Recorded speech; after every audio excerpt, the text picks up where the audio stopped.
السلام عليكم ورحمة الله وبركاته أصحابتك وحرن جنال كمر كلا سودا واضح هذه أداة مهتسنتين مقالكن waxaan rabaa inaan idin kula wadaago wasaaradda cadaaladda oo shalay soo bandhigtay in ka badan 3 milyan oo Epstein fileski sirta ahaa oo ay ku jiraan xitaa sawirro fiidiyoyo iyo waliba qoraallo haddaba 42 maalmood kadib muddadii loogu talagalay inay soo bandhigaan ayay shaaca ka qaadeen shalay maxaa la qarinayay Trump magaciisa oo ka soo dhex muuqday Elon Musk oo sidoo kale ka dhex muuqanaya laakiin dhibanayaashii waxa ay leeyihiin dadkii dhibanayaasha ayna magacyadoodii iyo informationkoodii waa la sheegay laakiin kuwii dhibaatada u geystay waa la qariyay raggii dhibaatada u geystay sidaasi ayay leeyihiin sidoo kale waxa idinla wadaagayaa dowladda Mareykanka oo caawo qayb ahaan xirmaysa wasaaradaha qaar sabtida iyo axadda waa ay sii shaqayn doonaan laakiin wasaaradaha qaar waa ay xiran yihiin maxay tahay sababta sanadku ay maalgelinta wasaaradda amniga gudaha ay uga reebeen maadaama xisbiga dimuqraadiga ay dalbadeen in isku shaandhayn ama isbedel lagu sameeyo wasaaradda amniga gudaha oo ciidamada ICE ay hor yimaadaan dimuqraadiyiintu maxay yihiin waxyaabaha ay dalbanayaan arrimahaasi ayaan rabaa inaan idinla wadaago iyo Amy Klobuchar oo senator dimuqraadi oo Minnesota laga soo doorto oo aqalka sanadka ee Congress-ka Mareykanka ku jirta ayaa waxa ay ku dhawaaqday inay tahay musharax u taagan xilka gudoomiyaha gobolka Minnesota kadib markii horaantii bishan uu sheegay inuusan tartami doonin Tim Walz oo la filayay markii saddexaad inuu tartamo arrimahaasina waan idinla wadaagaya balse marka hore soo dhawaad ogeyn Epstein files arrimihii Trump inta badan lagu cadaadin jiray in sharci uu jiray labada aqal ay meel mariyeen Congress-ka madaxweynuhu uu saxiixay waxa la ahayd in la soo bandhigo Epstein files dhamaantood 19 bishii December ee 12aad ee sanadkii hore tagay ee 2025 laakiin wasaaradda cadaaladdu waxay tiri maadaama dokumentiyadu ay aad u fara badan yihiin lana doonayo in waxyaabo fara badan laga reebo oo ay kamid yihiin dadka dhibanayaasha ah iyo sidoo kalena maadaama baaritaano ay qaybo kamid ah Epstein files ay ku socdaan lana doonayn xogta dadka la baaraya in la soo bandhigo waan kala hufeena marka waxa la leeyahay 42 maalmood maxaa la qarinayay ma Trump magaciisa laga reebayay ma dad kale magacyadooda laga reebayay dokumentiyada waxa ka dhex muuqanaya in xitaa qaybo kamid ah qoraalada in madow laga dhigay oo aan la akhrin karin fiidiyoyada sidaas oo kale waxyaabo kuwa noocaasi ayaa ku jira oo aan la furi karin oo aan la daawan karin marka wasaaradda cadaaladdu website-keeda ayaa qayb waxay uga samaysay la yiraahdo Epstein Library marka faylalku halkaasi ayay ku jiraan iyagoo PDF qofkii rabo ayaa gali kara isla markaana arki kara xitaa qaybo Somaliland iyo Soomaaliya markan waa lagu soo daray oo arintan xitaa ninkan Epstein files waa uu ku lug lahaa marka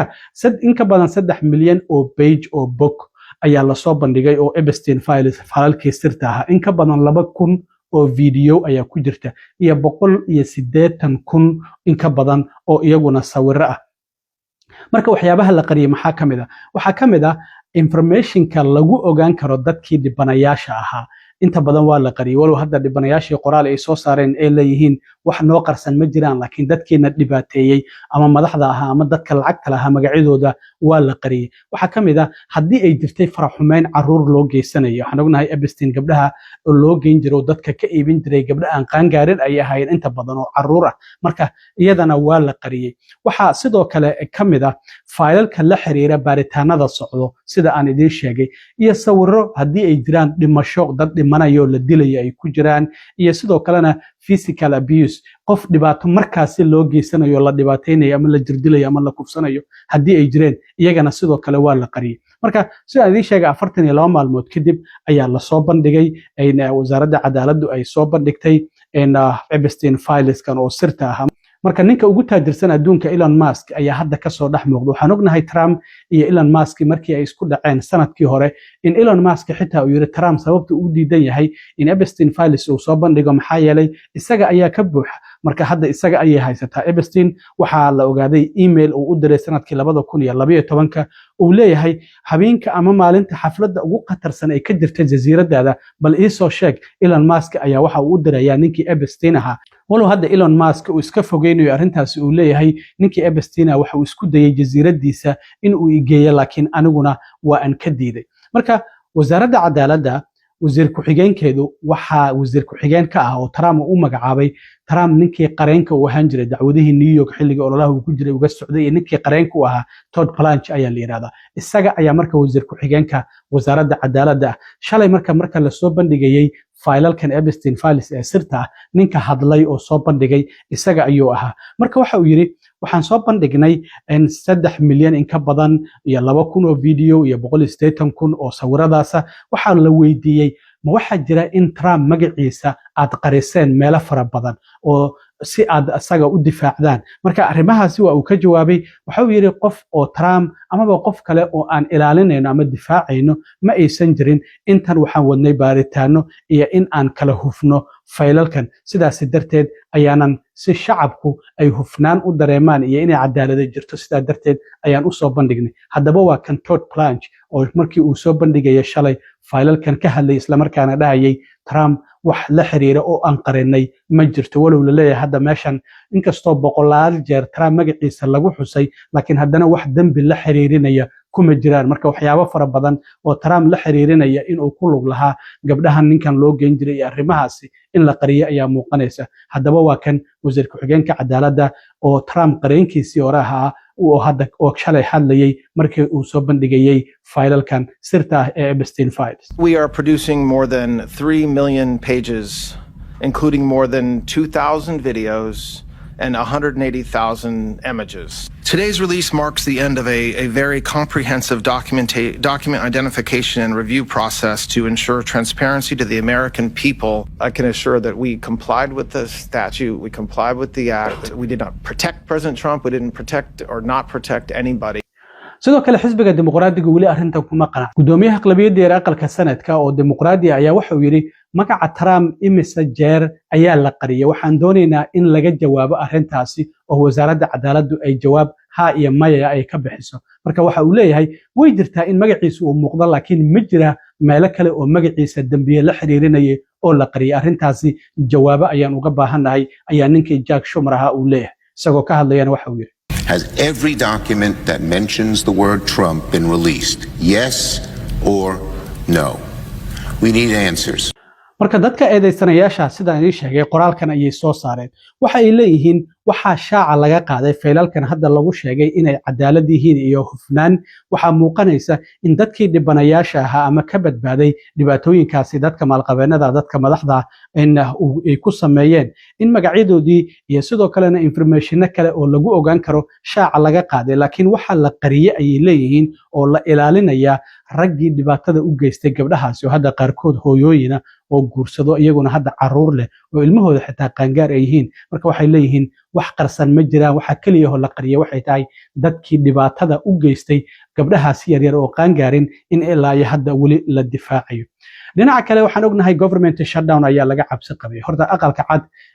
labada xisbi ee Republicaanka iyo Dimuqraadiyiinta xubnaha Congress uga jira arrintaasi waa laga heshiiyay xalay aqalka sanadku waxay meel mariyeen sharci dawladda si maalgelinaya sanadkan oo idil waa fiscal year-kan ilaa iyo September 3 sanadkan